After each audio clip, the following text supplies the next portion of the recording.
In today's video, I'll show you how to quickly find deleted items in monday.com. This is super helpful if you've accidentally removed something important and need it back. First, log into your monday.com account and open the board where the deleted item was originally located. In the top right corner, click the three-dot menu.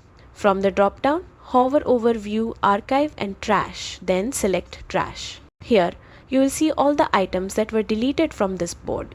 Think of it like a safety net for your data. You can scroll through the list, review items, and if needed, simply restore them back to the board. And that's it. You've successfully located your deleted items in monday.com. This feature makes it easy to recover mistakes and keep your projects running smoothly. If you found this guide helpful, don't forget to like and subscribe. For more quick Monday.com tutorials,